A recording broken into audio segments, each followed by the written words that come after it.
after it posts on there. There it is. Yeah, I don't think so either, Shauna. I tried hard. So go to that post I just made somewhere. Make sure I want to know you see it. Let's see.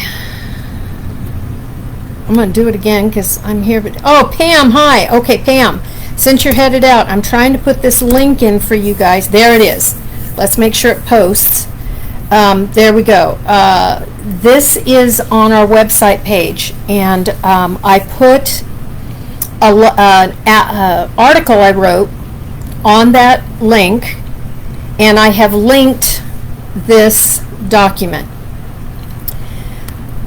Yesterday, heck, I'm just going to read you the letter that I wrote, or the article that I wrote, because that'll be easier, because it says it all.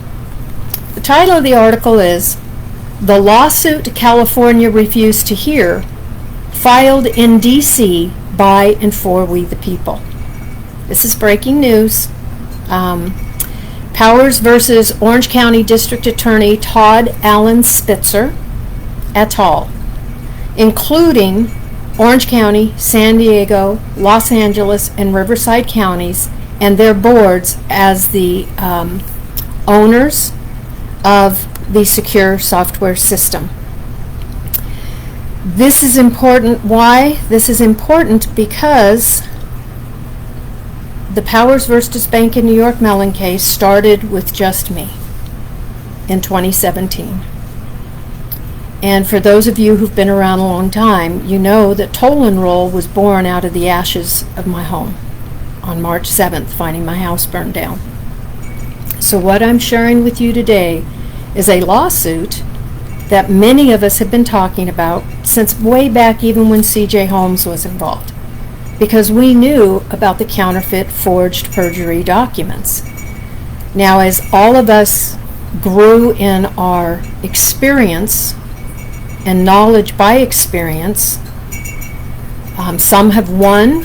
Pam Ragland won one of the best first cases, but she's still involved. We can't get away from it because of the perjury, the counterfeiting, and the forgeries. So this letter I'm going to read to you explains. This is more than a legal filing. It is the clarion call of a nation betrayed, a people ignored, and a system rigged against its rightful heirs. It is the reason we rolled, the reason Toll and Roll exists. In 2008, the first illegal foreclosure struck my family ranch, followed by a second in 2009, a third in 2012. After years of trespass, harassment, and domestic terrorism against my family, land, and home, a fraudulent trustee sale was executed in 2016 using forged deeds. In 2017, a second SWAT raid descended on our home, seizing everything we owned and removing us with militarized force. This wasn't law enforcement. This was war. This was not clerical errors. These were coordinated attacks. In 2017, I stood before U.S. District Court Judge David O. Carter, mind you, who nicknamed himself the Sledgehammer, in the case of Powers versus Bank of New York Mellon et al. He told me in open court that if I proved fraud, he would send it to the U.S. Attorney General. He also called the case compensable, which means he found merit in my claims. Nothing money couldn't fix. I did prove it. But the court didn't refer. It erased the record. The very whistleblower evidence used to build that case was later extracted and rerouted, used in the prosecution of Patrick Soria, a man whose crimes mirrored those I exposed. At least 64 interested parties entered the criminal joinder action, victims with documented claims connected to the same network of fraud, and the victims who exposed it, we were cast aside. Many of you on this Facebook Live right now are interested parties. All of you are involved in what we're doing with Doge in Washington, D.C., by the way. Not one person, not one man, woman, or child is not included. The petition of remonstrance, the constitutional backbone, was introduced into federal court In December 2019, the petition of remonstrance, authored by Christopher Hallett, Valerie Naif, and Lori Cole, with contributions from We the People. It is not a protest. It's a lawful constitutional action under Article 1 in the First Amendment. It stands as a living affidavit of remedy and demand for enforcement. It's not a statutory lawsuit, but a binding administrative invocation of our sovereign rights to include holding officials accountable. The petition was lawfully entered into public record in all 50 states through court dockets, county filings, municipality meetings, and formally served in 40 states by representatives to governors, attorney generals, legislative chambers, Secret Service offices, and more. It is a historical document. It was delivered to Presidents Trump and Biden both. This has been going since Trump's first trip to the White House. Congress and over 600 federal and state agencies. Today it rests in the hands of the Department of Government Efficiency, DOGE, awaiting full enforcement. It exposes systemic fraud, corrupted registries, judicial collusion, charter violations, and administrative treason, all enforceable under constitutional law. It remains active, it remains enforceable, and it continues to grow in support. In March 2021, Orange County District Attorney Investigator John Min contacted me, after I submitted my findings to the IRS, and he opened a full, formal criminal investigation. This was in February of 2021. He received it. It was open in March of 2021 fully. At his request, I delivered a clear sealed bin with over 7 binders of evidence to his office. Other victims came forward with similar claims, and whistleblower Renee Weiler assisted me and contributed to our key research and documentation exposing interstate connections, including ties to not only but to Georgia, Massachusetts, Florida, and Minnesota. Minnesota! Forget about it, Kibler. Minnesota. Okay? That pointed directly to federal crimes. John Min was sent updated evidence, and victims called him as well as emailed him, some thanking him for his courage to assist us. But Min quickly began ghosting all victims, and by 2024, that investigation was closed without a single indictment, without notice, and weeks later, the ranch at the center of it all burned to the ground in the airport fires. On March 7, 2025, was the day that I became aware that our family ranch burned to the ground. It was a devastating realization.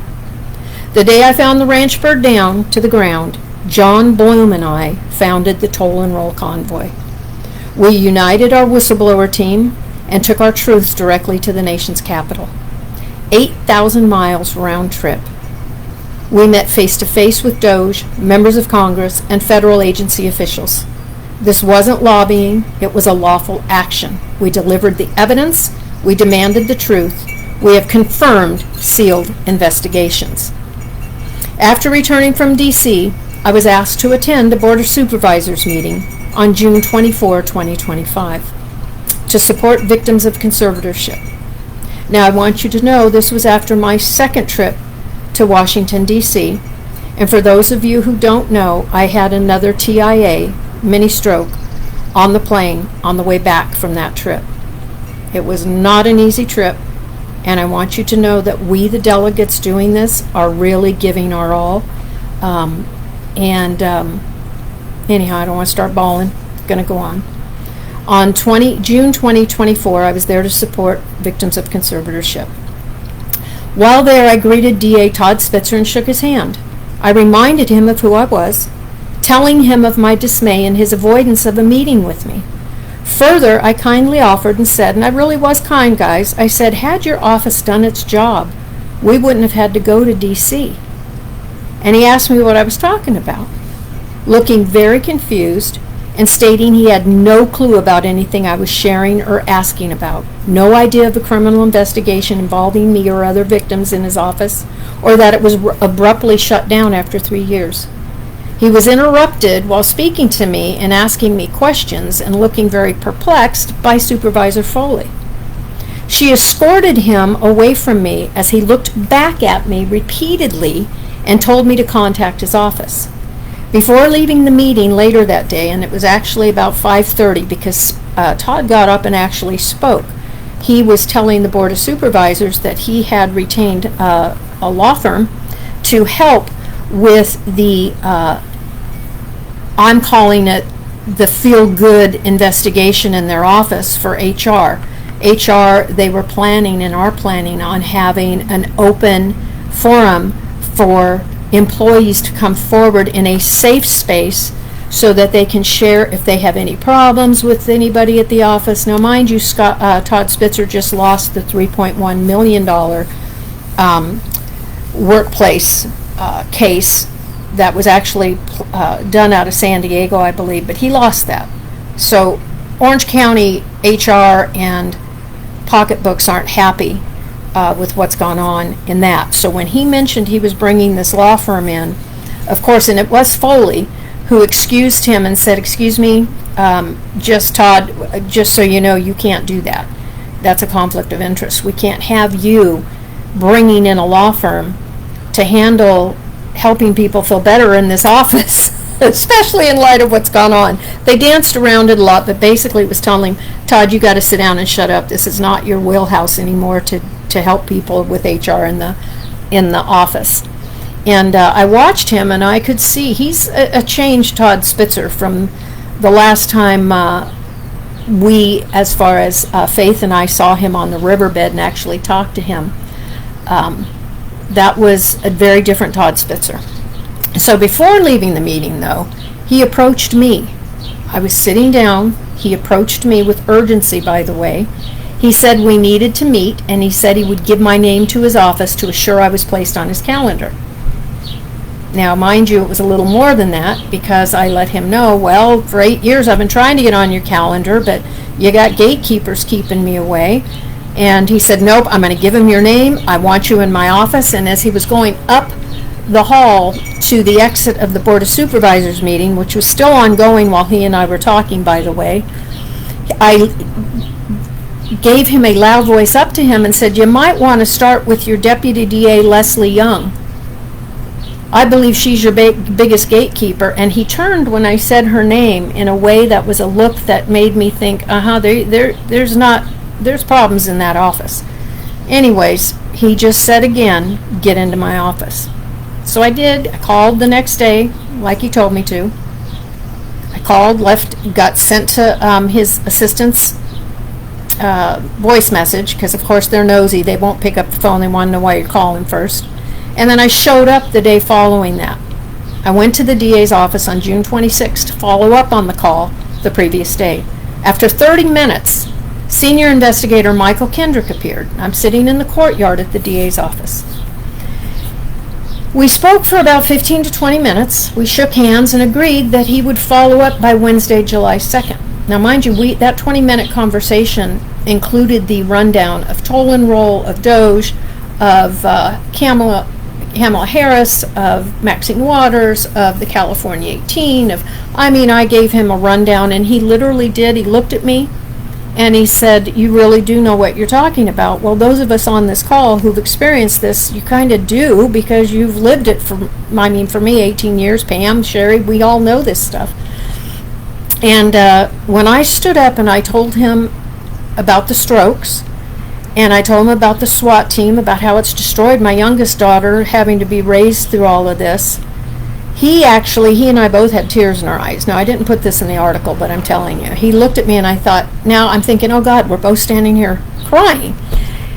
And I shook his hand again, and as we started to walk away, I told him, I said, I really, since John Min, I haven't felt any kindness come from the DA's office. And he says, well, he retired. And I said, well, we kind of figured after he ghosted us, he was a product of his own attempted to do good doing, because that's what happens. He says, what do you mean? I said, well, if you haven't figured it out, or if I'm just repeating stuff you already know, when people actually start helping those of us who have been blackballed or on that list of gatekeepers to keep away from people, we don't normally see them again. They get retired, and he was too young to retire, so, and then we end up hugging in the middle of this courtyard, literally. I looked at him and I said, I wish I could hug you right now, and he does this, and we give a nice big bear hug, and I said, I hope you follow through, and I hope I do hear from you by next Wednesday, because that was how we left it.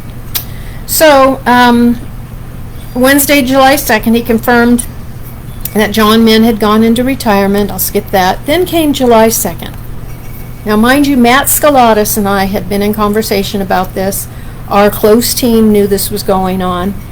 And the goal was not to have to go do anything else. That on July 2nd, I was going to hear from them. I know you guys are going, really? You thought that was going to happen? Yeah, I did. And, but on July 2nd, he had promised to follow up on that date, but like clockwork, I was denied again. He never delivered. That breach of verbal agreement, that failure to act in good faith, was the final straw for me. I had no more options. The lawsuit had to be filed.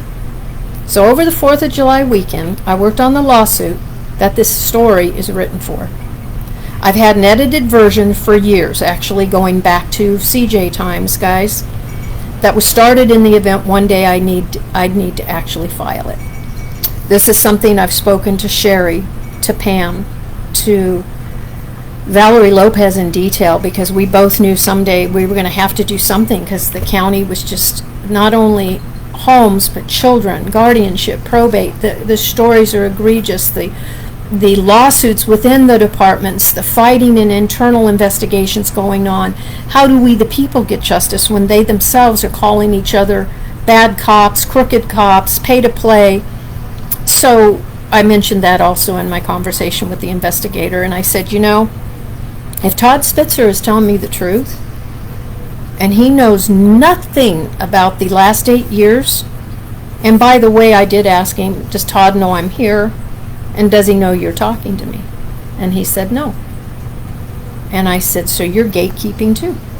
So anyhow, worked on this lawsuit. I have a man that all of you know who is involved, but will not reveal his support right now until after he's finished writing something. I believe he's going to get out over the weekend. Jack Suddy is back at my side, my guardian angel. If any of you followed my Facebook page, I asked AI to show me what my guardian angel looks like, just for poops and giggles. And he creates, go look at my Facebook page, guys. You're friends with me there, I'm sure. And that Facebook picture is like a Magnum PI, you know, Hawaiian shirt, lawsuit flying, FOIA request papers flying, hand on his forehead, and you couldn't deny that if AI definitely listens to us, right? So anyhow, also the FBI, Jack was by my side through all the attacks, through me getting attacked at the land records. He worked with me calling the attorneys. He worked with me calling the FBI agent, all of that. So over the holiday weekend, Matt and I spoke several times to refine the documents. That's when we launched what I referred to as Mission Get It Filed. And with our sharp edits and creative thinking, we worked to make the filing as strong and airtight as possible. Unfortunately, Pacer was down, preventing access. I wanted to file it on the 4th of July. The more trouble I had, the more I realized I sat back and went, okay, Lord, we know you're in charge of this.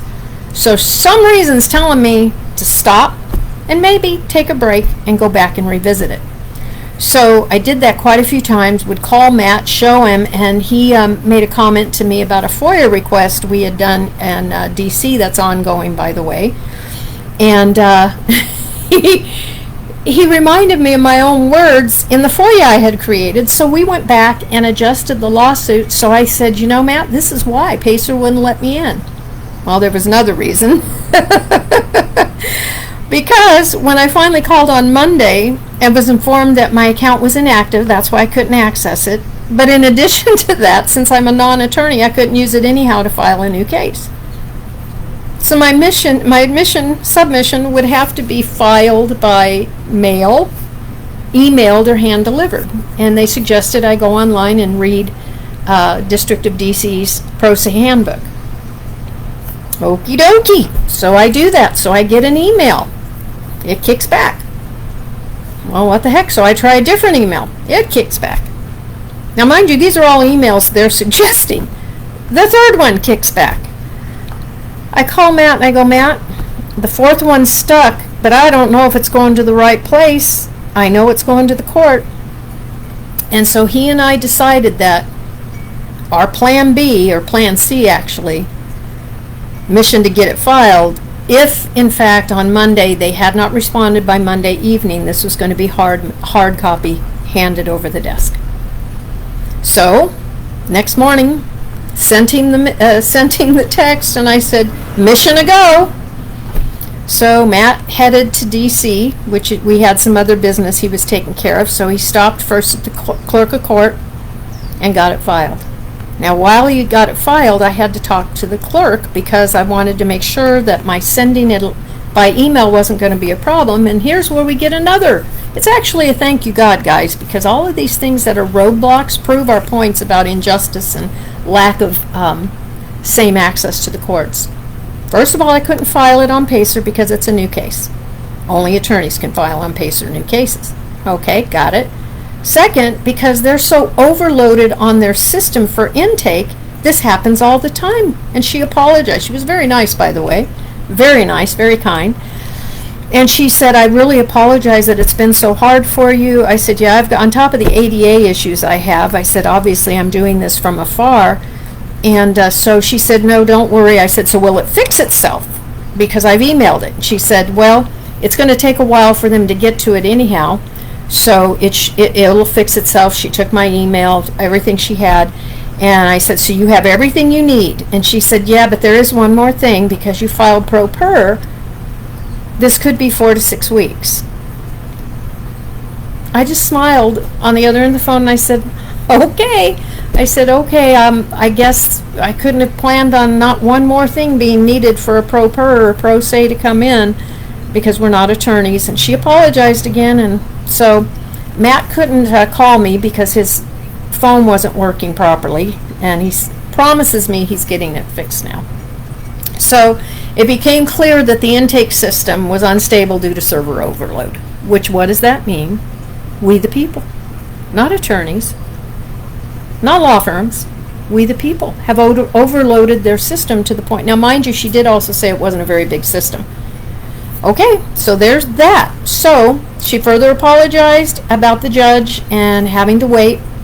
So here we go. So on June 8th, Powers versus Office of the Attorney General, County of Orange, TODD ALLAN SPITZER in his official and individual capacities, counties of San Diego, Los Angeles, Orange, and Riverside, and their respective board members, in their official and individual capacities as owners and operators of the S.E.C.U.R.E recordation and case management software systems, and John Does 1 through 50.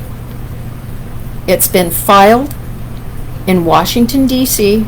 District Court, could not file it in California, and the reason they can accept it and should be accepting it is because there is no justice for us in Orange County, California, San Diego, LA, or Riverside, and that was proven through the Powers versus Bank of New York Mellon, in where it turned into a case for we the people, right? At the heart of this lawsuit lies the S.E.C.U.R.E system, a software apparatus owned by the counties of Orange, Los Angeles, San Diego, and Riverside. This proprietary platform was implemented under Kamala Harris during the Obama administration and was made possible by the Government Paperwork Elimination Act under Bill Clinton. What began as digital efficiency was weaponized for theft. S.E.C.U.R.E enabled false filings, deed fraud, judicial collusion, and the erasure of constitutional rights, all while hiding in plain sight under county contracts and bar association control. The lawsuit documents over 2 decades of whistleblower reports, verified fraud, title tampering, civil rights violations. It names the architects and it holds them to account. This is not judicial warfare. It is the collapse of public trust. It's not just judicial warfare. The betrayal of state and county charters, the abdication of duty by those sworn to uphold the Constitution, those who accepted unlawful emoluments, signed off on a digital fraud, or empowered third-party shell contractors are exposed in the petition. It calls for audits. It calls for removal. It calls for indictments. It calls for justice. The petition of remonstrance, this federal lawsuit and toll and roll movement are collective of victims from all avenues of judicial warfare. CPS, APS, guardianship, deed fraud, and are unified under one unshakable truth. When the courts fail, the people respond. When officials hide, the people expose. When evidence is destroyed, the people rebuild it. And when the system forgets it serves us, we the people roll. So I put the link in there for you to go in. You can read the filing. This filing has more action that's going to be offered to you behind it. But just know this is a We the People filing because of the Powers versus Bank of New York Mellon and the petition of remonstrance. This also is separate from other actions we have going on in D.C. and other investigations and what we're doing with Doge. This lawsuit, had to be filed. There was no other thing I could do. I have spent 18 years of going to the DA, of getting criminal complaints, of getting sheriff's reports, of proving deed fraud, of proving akin victims, and also proving that Renee Weiler and I, our information shared with the Orange County District Attorney Leslie Young's office, Todd Spitzer's office, was used and helped to form the Patrick Soria case in which one man was indicted for only 12 years for, drumroll, wire fraud and contempt of court, tied to the counterfeit forgery purged documents he recorded in land records all across this country. This is the shadow case to Powers versus Bank of New York Mellon. This is the We the People's case that was absconded and shadow docketed. This is the We the People's case they stole from in order to cover the asses of the owners of the secure recordation system and the multifaceted octopus of patented software that it ties to, which has all been delivered to Doge. So, with that announcement, I'm going to tell you,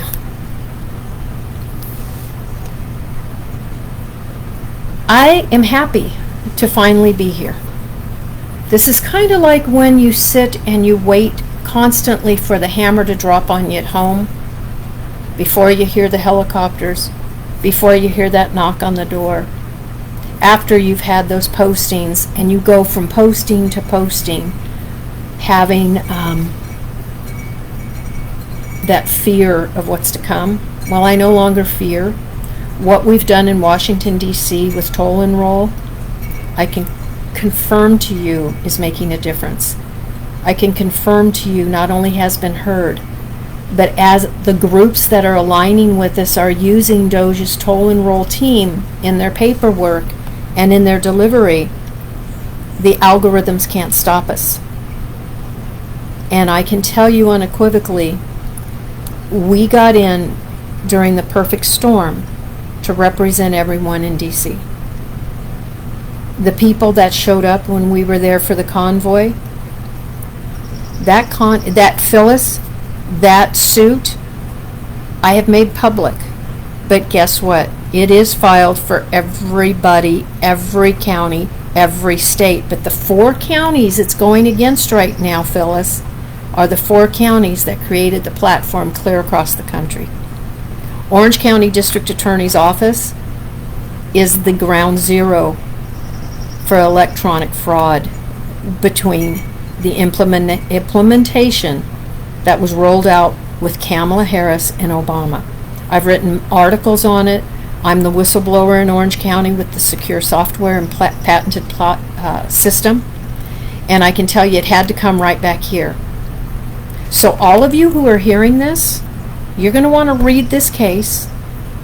You're going to want to follow this case, because this case filed in D.C. is a federal case for everyone, for we the people.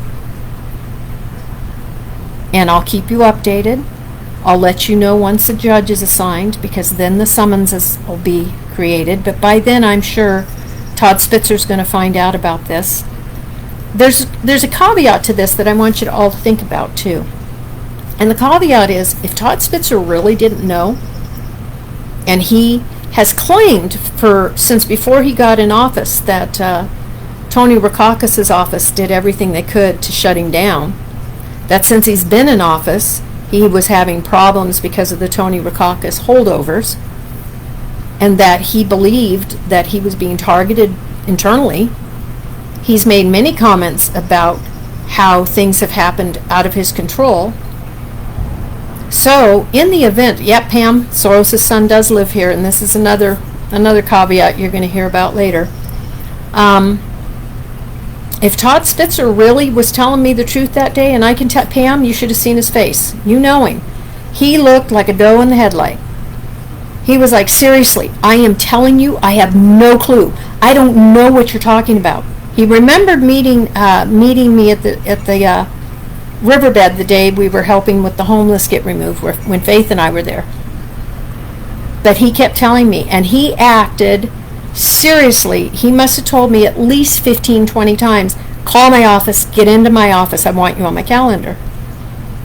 So, in the event he really didn't know, this is good for all of us, because Deb Golden, you're in all of this. You know, you're part of it. Everyone actually is, but there's certain people there's probably about 100 people that actually entered themselves into Orange County jurisdiction, into the Powers versus Bank of New York Mellon, which that's what created. It created a We the People case that they thought they had to get rid of me, and they had no idea, folks, that we were going to be strong enough to not only come together as a whistleblower team, but to grow as a whistleblower team. And not only grow, but to become part of multiple caveats of teams, including the CPS, Child Protective Services, Adult Protective Services, conservatorship, guardianship, because everything I'm sharing with you, everything in that lawsuit, everything. Yep, Pam, that's what I'm going to plan on doing. The sheriff's going to have to do it for me for all of them. But this is a multifaceted for every case, because when you read the case I've written, of course mine came from a stolen, from deed fraud, right? It came from counterfeit documents, perjury, forged grant deeds, forged documents, but that terminology presents itself in your Child Protective Services cases, in your guardianship cases, because anytime an attorney, now mind you, who is our problem here across this country? It's the law firms, it's the ABA, it's the NBA, it's the FBA, and believe me, toll and roll is on it, guys. We got you back. All of these people all of you that keep thinking you have to do something, what we just filed, you read. You insert you in place of my story in there, in our story in there. If you're CPS, take out about the house and put in about the child. If you had a parent stolen and kidnapped or trafficked, take the parent out, take the house out and put in your parent. If you were beat by any sheriff, deputy, police officers, anybody, that's part of this. Read the petition of remonstrance. The petition of remonstrance is on our website, www.toll, T-O-L-L, and A-N-D, roll, R-O-L-L.com. Go to that page. Bios are there, documents are there. We have cases up. It's called let me tell you what it says. It's easier for me to go to it, to the dashboard here. The names of the links that go down are, here we go. Go to the page. It's easier for you while we're on. You can go to the page, tollandroll.com. We've got our donation link, because this last trip definitely hit credit cards. National Whistleblowers Day, it talks all about, we've got delegates that are going to be National Whistleblower Day and are on call for speaking, actually. There's a photo reel with all of our adventures. The Convoy Chronicles, telling you how it came to be. They tried to erase it. These are our stories. That's the page where we're uploading your stories. We had technical difficulties, which, forget about it, Kibler can tell you. He and I were the last two that should have been doing anything to do with tech, but I got it done. Thanks to Stephen, we got it started. It's got a toll enroll link. It's got document files and convoy delegates bios. So those documents and files, you go in there. It's got our petition of remonstrance. It's got the amicus brief that I put into the Supreme Court that I wrote. That includes all the 64 cases. We talk about Brashear versus U.S. because that's the sister case that was taken up at the same time. Faith filed all of that. You'll also find on our document page a little QR code that'll take you to the 1,136 documents that were hand-delivered in 4-inch binders to Doge, accepted by them. On the third visit with them, we spent an hour and a half, almost 2 hours actually, with them going over the documents and the pages. We followed up with a meeting. Last time we were in D.C., we went into the office, and that was more of a hello time, but catch-up time on what's going on. The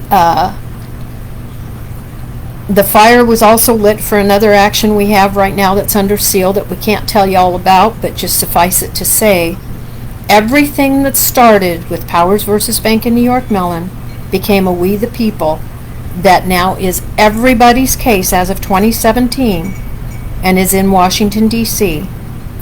And I assure you that we have to bite the head of the snake off, because no matter who's fighting in court right now, the software systems that are tied to Orange County, San Diego, LA, and Riverside, which interact all the way up to the Department of Defense with all the other software systems that are out there, as Tyler software. There's another one, oh gosh, it's one of the big ones that started out. But anyhow, all of these e-files, they're all connected. And we have the whistleblowers, we have the proof, we have the evidence, and Doge has it. Our sealed investigation has it.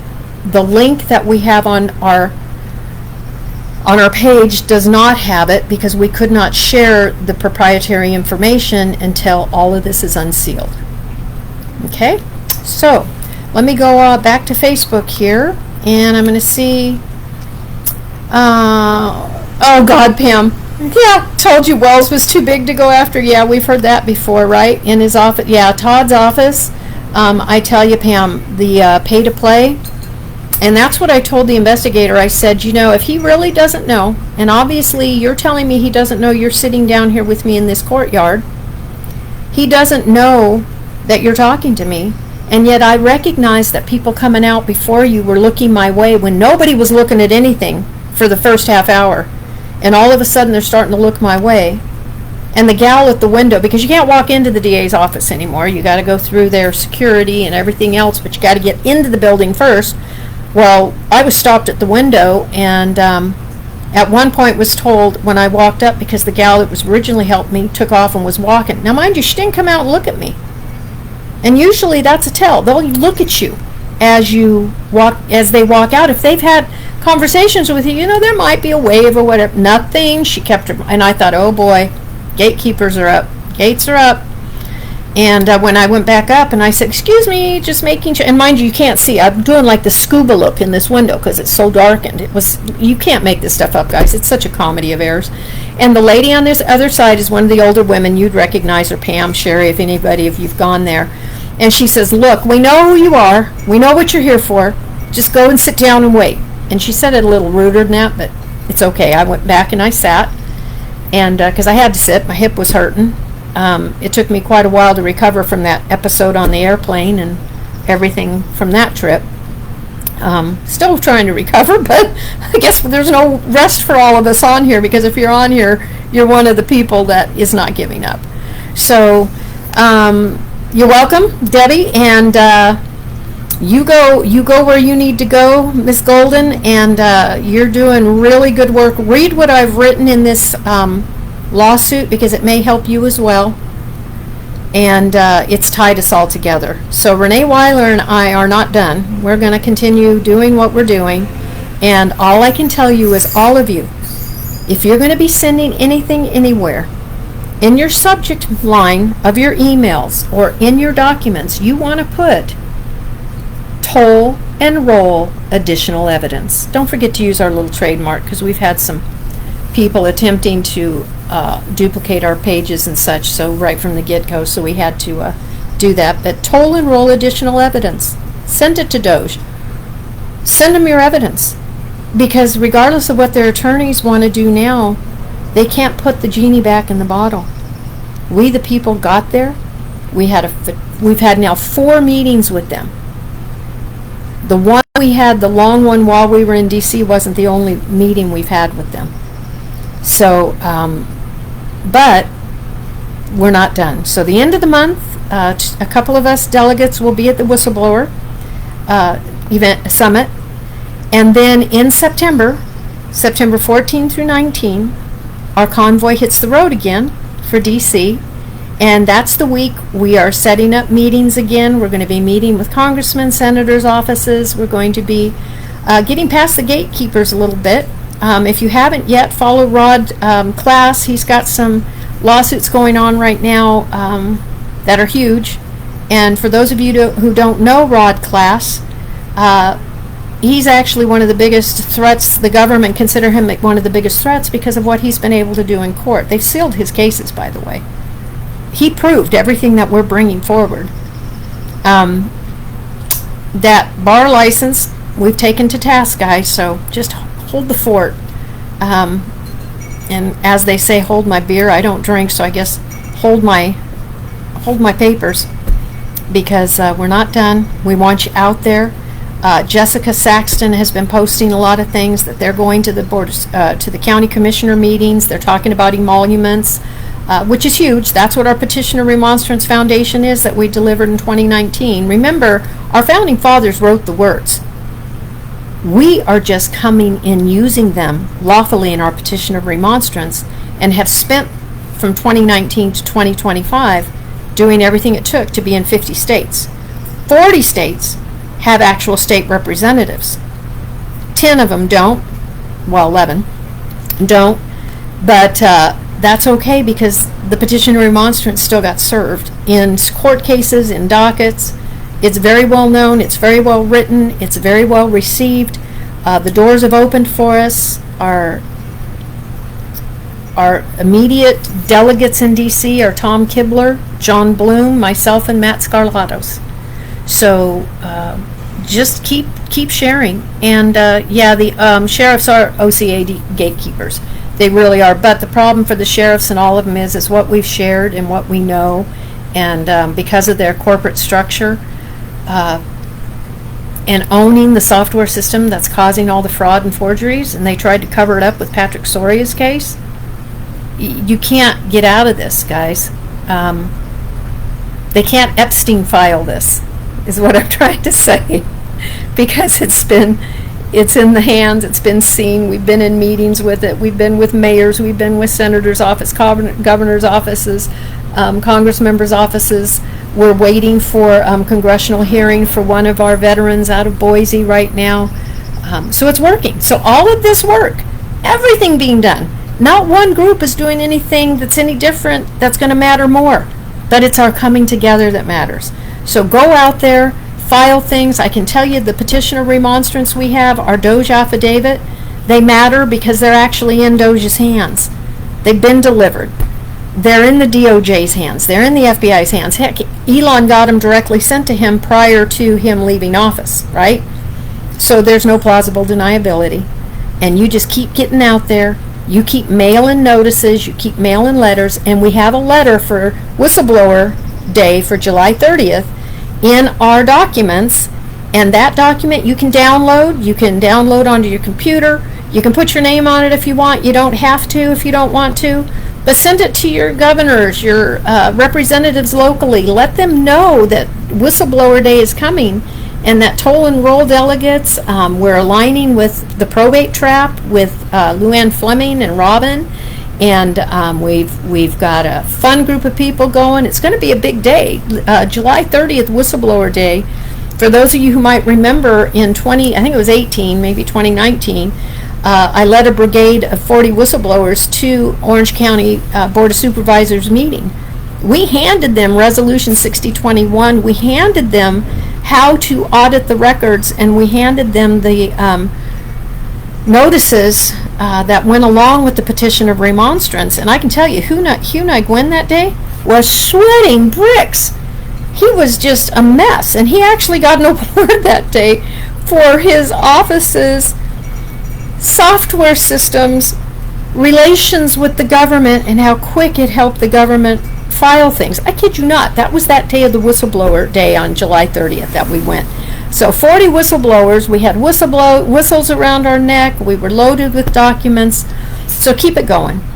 Let's see, anything in here I need to address? I'm not sure how I'm going to do this, so let me just look up. You have to serve, yeah, the sheriff's, that one. Yep, Soros lives here. Yep, I've got electronic filing. Oh gosh, good, you got him fired. That's nice to hear. Nobody got fired claiming they ran the office, but I'd like to know who that was. That would be cool. And guess what? I'm telling you, nothing was investigated that we've given, Pam. Nothing. I now know that. So all of this stuff we've given the DA's office, they got scared with what we filed for Judge Carter. When Judge Carter said he would bring in the U.S. Attorney General if I could prove fraud, and not only did we prove it, we knocked it out of the park because of all the other 64 cases, and he literally is on transcript stating that our homes were stolen, that he knew that there was false documentation used. So they had to destroy that case, and the problem is in destroying it, they woke the people. And so, okay, so I'm going to end this now. It's been almost an hour, but I did take note of your comment, Pam. You've had to take off, so anybody else still watching, share this far and wide, and get to the Facebook page, or get to the Toll and Roll page and support it, download documents, and be a part of history, because it's working. Our team is really making it happen. Thank you to we the people and everybody involved all across this country. Bye.